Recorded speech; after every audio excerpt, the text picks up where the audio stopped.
Este podcast forma parte de Evox Originals. Disfruta de este avance.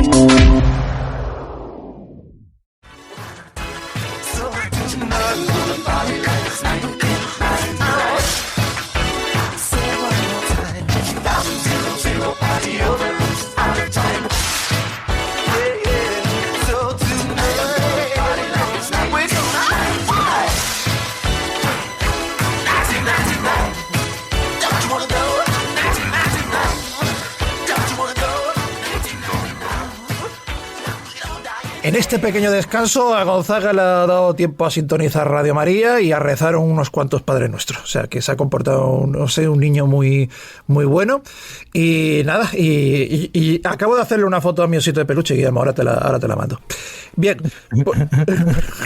es que tío, a mí lo de los ositos de peluche me parece muy turbio todo, no sé. Mira, el mío es precioso. Ahora si por eso has inventado los gusilus, tío, para desechar ya los osos de peluche. De hecho, yo me siento con él en la mesa del comedor y almorzamos juntos. Habla solo, ¿no? Vamos a preparar el programa. Son más turbios los muñecos de ventrílocuo. Vaya comunista, no te lavaré con mimosín, hijo de puta. Grabemos un podcast, Adolfito. Ya podría haber elegido otro cuerpo. Jamás pensé que acabaría en el osito de un fascista español. Bueno, pues Francisquito. Es que a veces le llamo Adolfito y otros días lo llamo Francisquito, pero según el día.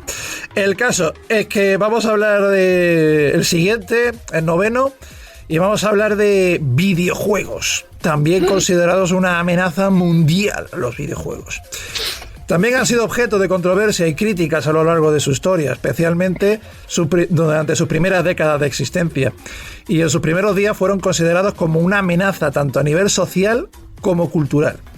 Una de las críticas más persistentes hacia los videojuegos en su supuesto vínculo con la violencia y los comportamientos agresivos, sobre todo en la década de los 80 y los 90, lo tenemos en videojuegos de acción como el clásico Mortal Kombat del año 1992 o Grand Theft Auto del 97, que fueron muy criticados por sus representaciones de violencia explícita.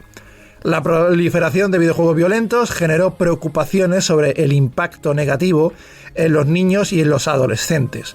Se temía que los jóvenes que jugaban a estos títulos pudieran desensibilizarse a la violencia real y eventualmente comportarse de manera agresiva en su vida diaria. En particular, el impacto de los videojuegos violentos fue una preocupación importante durante los tiempos de la violencia escolar, como el tiroteo en la escuela secundaria de Columbine en el año 1999, donde se sugirió que los agresores eran aficionados a los videojuegos violentos. Este tipo de eventos llevó a un escrutinio intensivo de los videojuegos en los medios y las políticas públicas. Hubo un fuerte pánico moral alrededor de los videojuegos y los críticos acusaban a los mismos de ser la causa de la corrupción de la juventud, argumentando que exponían a los niños y a los adolescentes a valores contrarios a la moralidad y a comportamientos inapropiados como el robo, la violencia o el uso de drogas. Además, en ciertos videojuegos fueron etiquetados como corruptores porque representaban situaciones y personajes marginales o rebeldes que no se ajustaban a los estándares tradicionales de moralidad. En muchos países, juegos violentos o con temática sensible fueron prohibidos o modificados para reducir su violencia, sexo o lenguaje. En definitiva, los videojuegos, sobre todo en sus 2 primeras décadas de existencia, alrededor del mundo hubo una histeria colectiva y se consideraron que eran un potencial peligro para la seguridad y la amenaza, eran una amenaza nacional y mundial, es decir, violentaban la seguridad nacional.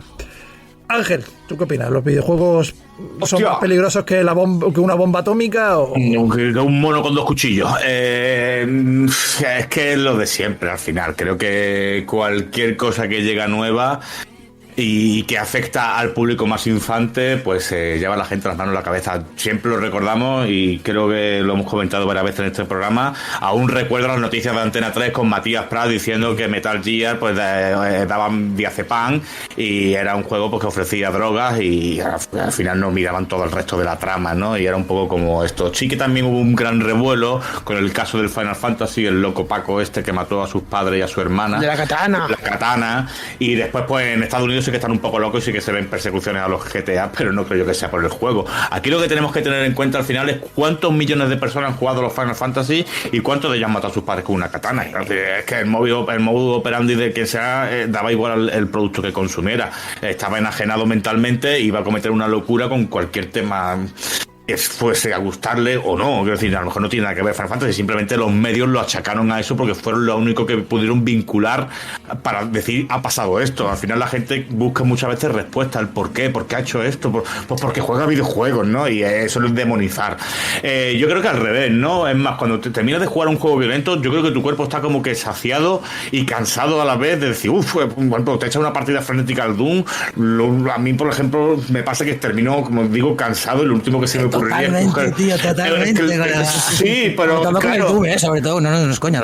Pero que si después lo ve una persona que no juega al Doom y por ejemplo mi abuela dice, pero niño, que estás matando demonios y no rezas. Pero es que es lo de siempre. Ella ve que estás interactuando tú cuando en su cabeza era imposible interactuar con la violencia, más allá de verla, ella normalizaría lo que le tocara y pues claro, pues vuelve lo que tú has dicho, es que es lo de siempre. Y tú lo has dicho antes, y de KFA y de DQD. Sí, pero bueno, aquí podríamos hablar, más que hemos hablado de otros programas, aquí sí que es verdad que está guay analizar pues la interactividad, pero no deja de ser los mismos casos que hemos visto y lo que acaba de decir Ángel.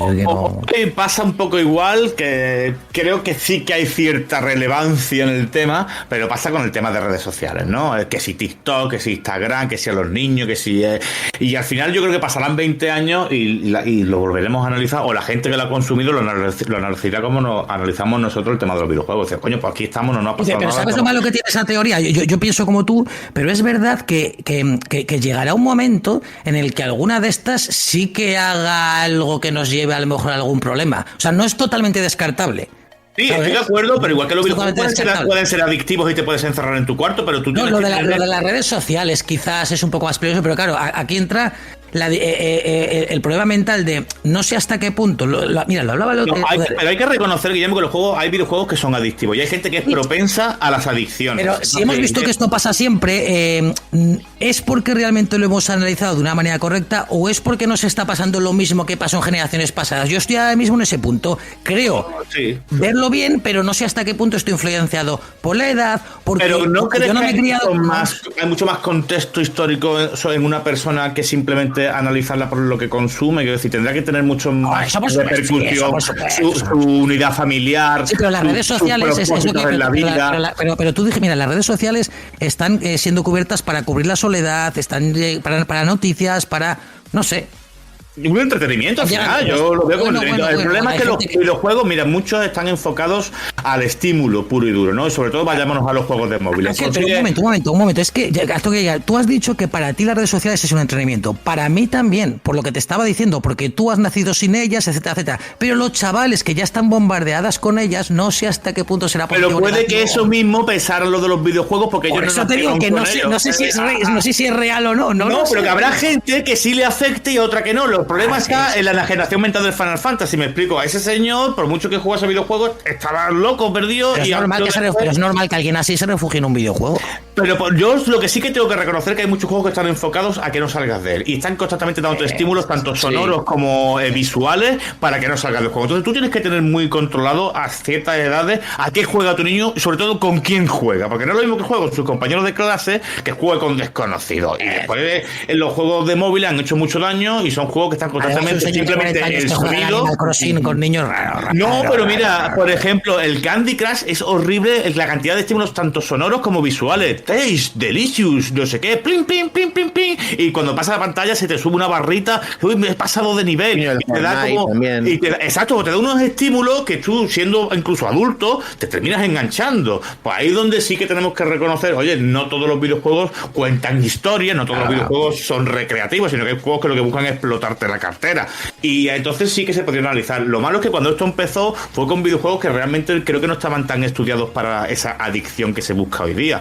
A ver, tienen el problema de la verdad de que, por ejemplo, cuando lo comparas comparas en esa época con la televisión o lo que se emitía por otros canales, es que había un código de conducta muy clara. Los videojuegos fueron algo bastante disruptivo en la que no estaba el código de conducta, no estaba lo que se podía hacer, lo que no. Esa es la única parte que les podría salvar a la hora de asustarse. Pero, ¿y no piensas también que, por ejemplo, con la censura del cine, quiero decir, cuando empezó a llegar el cine a mansalva y, por ejemplo, pues en los sitios más cerrados, en el caso de España, se censuraba una teta, coño? Es decir, se cortaban los fotogramas. Yo no colegio en el cine están cortaditos, sí. Y la gente se iba a Francia a ver las películas, si podían vivir en Barcelona o en el País Vasco, se iban a Francia a ver las películas sin censura. O en Zaragoza, que siempre se olvidáis del norte, tío, que era súper fácil, te ibas a por los Pirineos. Bueno, es verdad. Claro, aquí era muy habitual, tío. Pues un poco creo que puede llegar a pasar esto. Lo que pasa es que...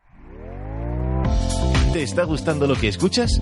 Este podcast forma parte de Evox Originals y puedes escucharlo completo y gratis desde la aplicación de Evox. Instálala desde tu store y suscríbete a él para no perderte ningún episodio.